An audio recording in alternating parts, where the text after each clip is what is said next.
When I saw this guy was so close to me, I didn't know what to do. Jian's sinister look in Haley's lovesick eyes sparkled with a smile full of help. Will you help me? That's it. Little girl, open your mouth. The love slut surrounding you is shooting thousands of arrows of passion at you. Her face red. Haley laughed a few times, then rushed out to the wooden crates she had just returned from, rummaging through them like crazy for a while. Just leave it to me, Jian. Even if I have to uproot the core pillars in my sanctuary, I will make sure everything here is perfect. The servants in the back were so fed up with Haley's endless love for reincarnated boys that she quickly called out, Princess, please rethink your decision. At this rate, our sanctuary will be destroyed. Loss. What do you care about at this point? Haley turned back. Li. Jian asked me for help. He said I was the only one he could trust. In Haley's explanation, Li Jian asked her to strengthen the security of the sanctuary, and to increase security would require a lot of scorpions.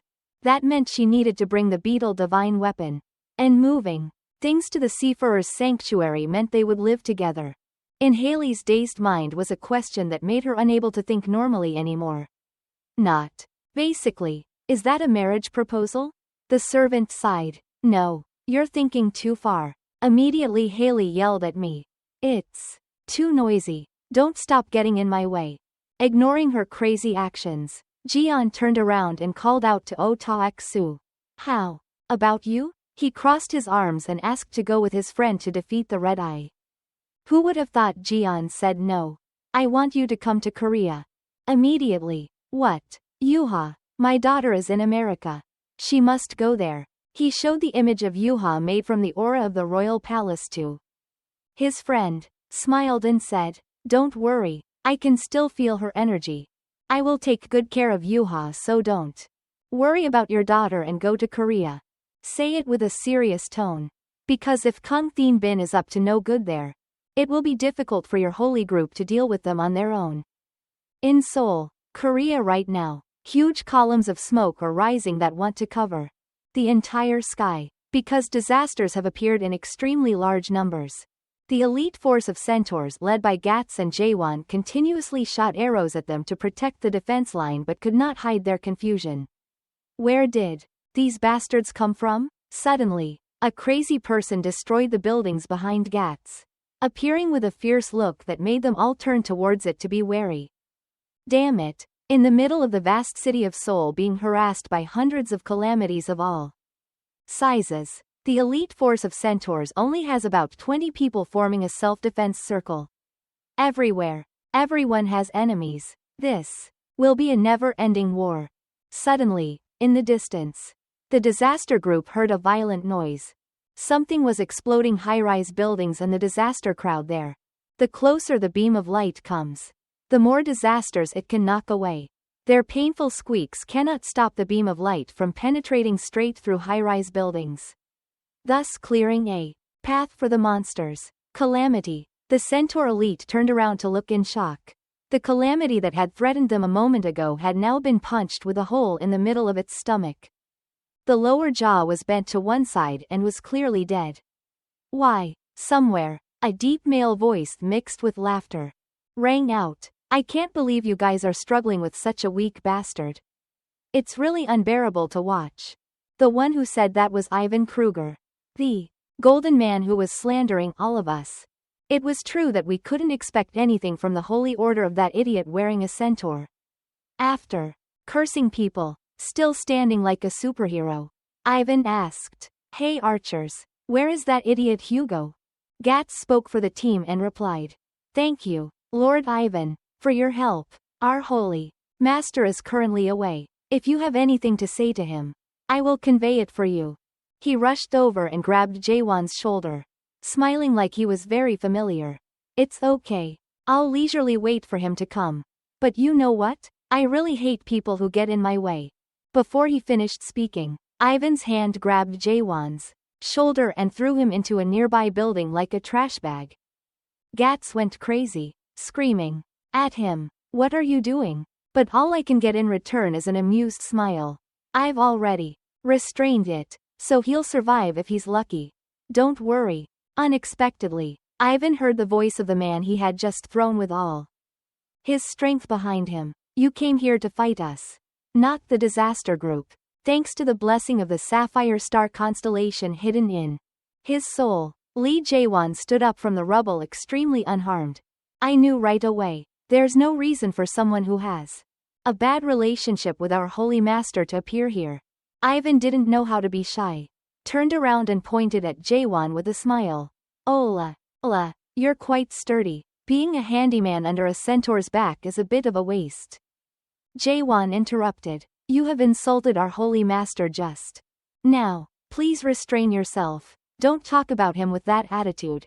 Ivan ignored it, shaking his head in displeasure.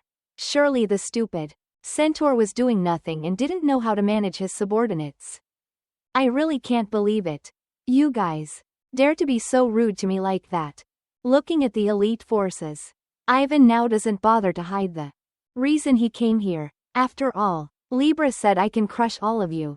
Stepping one foot on the ground, Ivan burst into the power of the defensive Taurus. When it was time for the massacre, his eyes sparkled with excitement. Before everything in Seoul went crazy, the Geons went outside the Barnyard Constellation's factory door to say goodbye to each other. Before leaving, Hugo told his wife to contact him if she needed help. Understand? Smiling from ear to ear, Ji-hoo replied, yes, don't worry, Jeon is here so there won't be any problem. The centaur saint gave in, patted his wife's shoulder with a helpless look. Knowing that Ji-hoo was right, not being able to refute was really frustrating. But that's not anything new. Hugo used the saint's exclusive powers to return to the sanctuary, hovering above and saying goodbye to his wife. Ji-hoo asked her husband to send her regards to Sung Jae and everyone. Seo-jeon also took the opportunity to remind, go resolve the situation in Korea. I'll be there right away. Defeat the Red Eye. As for the arc that Taek-soo asked for, when it's done I'll send you a message to pick it up. Okay, my friend. As soon as Hugo finished speaking, he shot into the sky and disappeared like a shooting star. Wait for my friend to disappear completely. Jeon just smiled and told Ji-hoo that we should slowly prepare. She thought they would immediately go destroy the Red Eyes. But unexpectedly there was a mischievous smile on Jeon's calculating face. Before going to deal with the Red Eyes, I would catch a few rats in the sanctuary. Already mine. Just as the streak of light of the centaur saint disappeared in the sky. On the beach outside the Hawaiian Islands there were loud noises. The servant of the sun god had gone somewhere else. Should we handle it? Him now? Shall the soul hold the reins of the red horse? Leave him alone. Our target is Lee Jeon. Not an ordinary servant like him. Understanding that, the soul knight responded to the other person, gradually appearing in full form, riding on a warhorse that smelled strongly of death. It called out to the knights, preparing to attack. The sky around Hawaiian Islands suddenly filled with dark clouds, exploding with lightning. The Soul Knight with a black level threat, the type that cannot be defeated, has now formed a battle formation not far from the holy land of the constellation Ophiuchus, preparing to attack with all his might according to Libra's orders. This black nail polish belongs to Mrs. Haley. No one else comes here. After patting on the sand of the Hawaiian island, she looked at the statue she had just erected with pride. Okay, that's it. Done. So we've placed them all on this side. What Haley erected was the scorpion relic, also known as the sturdy scorpion statue, a guardian statue that builds and maintains the scorpion's barrier. Having just finished this, Haley was excited to look around to see if there were any missed spots. But Yojin's expression was so strange. There was no spot we missed. Everywhere around them, every 1 meter, there was a solid scorpion statue. In front of the sacred place of the shaman palace. It was now no different from a forest of statues. Yojin shook his head. If they look at this place and say it's not enough, isn't it because they lack conscience? But for Haley, this is not enough to make her crush feel at ease.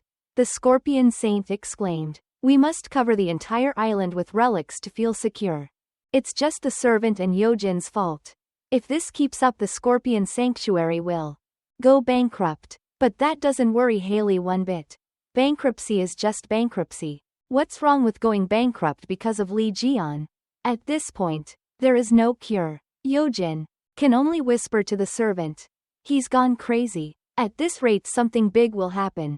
Even in the Scorpion Saint realm, we have never rescued so many relics. The servant was so familiar with his master's personality that he shushed him and told him to be quiet. The princess had already made her decision. I know that, but this made Yojin very angry.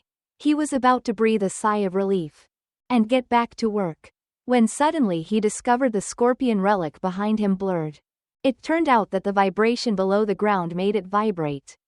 Then a cracking sound rang out, and the scorpion's tail began to crack a large piece.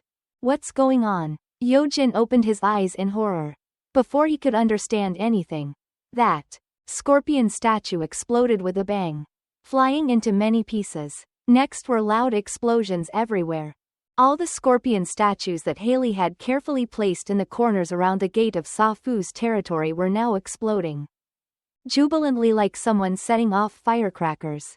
What's going on? Yojin immediately ran towards his saint with a look of caution. Even though I already knew it, I had to hear Haley explain it herself to believe it. This means someone has appeared that the statue cannot defend against. Suddenly, a low sound filled with danger rang out in the middle of the void. This is the holy area of Safu. When looking out at the vast ocean outside the Hawaiian island, the two saw the sky above darken, the fire on the horse's heels flickering as a characteristic light. The voice came from someone who appeared before their eyes. Is a cavalry team, made up of skeleton soldiers riding on sturdy steeds. In the vanguard there was also a team of infantry with all kinds of different weapons, emitting light that dazzled the entire sea. The guy in the middle was wearing a hat with pointed horns, cackling with disdain. Really shabby. Looking at the three people in front of him, the Bone King raised his head. Hey, human, where is Safu? Yojin voiced his grievances on behalf of his master first. Who are you guys? How dare you barge in here suddenly like this? Suddenly a sound passed before my eyes. The cavalryman next to me swung the bone sword in his hand, creating a fierce explosion. After showing off his power, he put his sword in his belt, slowly giving a warning. Who do you think you are? Cam had the audacity to interrupt him. On the beach, the Scorpion King's servants were clenching their fists and shaking. The last blow was blocked by the retainer, so both Yojin and Haley were okay, but it left a huge dent on his forearm. With shaking arms and a clearly restrained voice, the servant wanted to warn the princess to be careful. Those bastards were not ordinary opponents. Haley didn't need to tell him that. To be able to damage the guardian god's armor like that, of course they weren't small fry. She gritted her teeth and guessed. Don't tell me this is the headquarters of the main force of that mysterious civilization. The skeleton soldier narrowed his eyes and realized something similar to Haley. Even though these bastards were hiding, they exuded an aura very similar to us. What should we do? The Bone King tilted his head and asked. Were they the traitors to their kind that Thien Bin mentioned? His voice was filled with contempt. They are a disgrace to our species. Destroy them. The cavalryman replied clearly and then rushed forward, intending to attack Haley's group. But the servants of course did not allow it. He twisted his scorpion tail towards the insolent guy who wanted to attack the princess while screaming. Do you think I will let you do that? The other cavalryman did not respond, but just quickly dashed with his sword in hand, repeatedly slashing at the retainer with his attack weapon. That was the first time Yojin saw this scene. He howled in fear. How could the guardian angel be cut down with just one blow like that? Haley bent down to face the approaching sword of that giant soul cavalry. Using her bare hands, which were surrounded by a red aura, she glared at the man in front who aggressively wanted to kill her. Equal. Die. Traitor to our species. The harsh collision between the huge sword and Haley's hesitant hand could not push her back even one step. Her right arm was covered in armor. emitting fierce sparks as it collided with the tip of the Soul Cavalry's sword. Undeterred, she criticized, "What a boring attack." Then, right when the cavalryman had not yet retracted his sword, Haley lowered his body and whipped the scorpion tail on his left wrist upwards, hitting the jug's protruding neck bone, breaking the bone and falling backwards. Immediately, the scorpion's tail whip curled in the air for a long time, adding to Haley's bravery when she switched to her combat outfit. "Do you think you're trying to step in with those dirty feet?" Right at the most stressful moment, suddenly Jian's excited voice rang out. "Well said, Scorpion." Behind her were many silver-white lights rushing away, illuminating Haley's beautiful figure from behind. They not only complemented her spirit but also rushed like stars from behind. Sa Fu's territory, aiming at the group of cavalry lined up on the beach. The arrows collided directly with the skeletons, making loud popping sounds and many bone fragments flying out. They screamed in chaos. No one noticed an arrow rushing towards the skeleton's head. King. But before he could touch the skull, his bony hand grabbed it tightly when it was less than 10 centimeters from his face. Jian calmly walked over and spoke leisurely as if telling a story. "I wondered why I heard the sound of mice sneaking in. Even so, it seems you guys are too big to be considered mice. You guys are who are you bitches?" In Jian's hand is now the bow of the sun god that he has repaired. It is wrapped in the aura and power of the Ophiuchus bow, shining extremely powerful blue. Seeing him, Haley returned to her usual charming appearance. But his appearance certainly angered the Bone King. He snapped the arrow in his hand. "Surely you are the Snake King that Thien Bin mentioned. What kind of Libra hound are you?" He raised his insolent voice and was interrupted by the Bone King. "Be careful with your mouth. I heard Thien Bin say that there is a new baby snake emerging. But you seem too immature to be a god. So disappointing." Jian's eyes flashed dangerously. "What the hell are you talking about? Why'd I have to meet the expectations of a dog like you? Just answer my question. Who are you idiots? Are you Libra's hunting dogs?" Another skeleton soldier stepped forward to replace the one who had just broken his neck bone. He fiercely put his hand on his sword and shouted straight in the face. "Silence. How dare you mock us when he speaks?" Before he could finish his sentence, he took an arrow from Jian and shot it straight into his forehead, piercing the cavalryman's skull. Jian even showed an annoyed look. "Get out of the place where adults are talking. Kid, how dare you cut him off while we talk?" Seeing the arrow stick straight into his subordinate's forehead, it died instantly. Kot Vong secretly thought in his mind. "At first I just thought he was a reckless guy. Now I understand why Thien Bin has to be so wary of him." Even if the arrow attack was unexpected, he could still shoot through elite knights in a single shot. Meaning this guy wasn't some trash. Thinking so, a black weapon suddenly appeared in Kot Vong's hand. His eyes flashed and he called out frankly, "You bastard, what's your name?" People asked, so I just said. He loudly read out 2 words. Li Jian immediately saw the evil eyes of the Soul King's soul flashing as if he had determined the target to kill. "Okay, Li Jian, Snake King, I'm sorry for underestimating you. We are Soul Knights, under the command of the Great Spear from the mysterious civilization's army, called the Iron-Helmeted Barons, who destroyed all the half-hearted humans who worshipped false gods. We will eliminate you, Li Jian. Who dares to stand in our way?" The Bone King's eyes glowed with green fire. Following the direction of his sword swing, the entire skeleton army rushed to attack towards Hawaii Island. Without the help of Haley or Yojin, he calmly stood there waiting for that attack, muttering, "You guys must be used to this kind of beautiful talk when creating disasters like this. Right? I guess I'm underrated, huh?" Between Li Jian's tightly furrowed eyebrows, there was an expression of extreme hatred. "What the hell to eliminate and destroy? Are you kidding me? I will tell you where your location is." A declaration of war rang out. Jian was ready to confront the entire army of Soul Knights rushing towards him.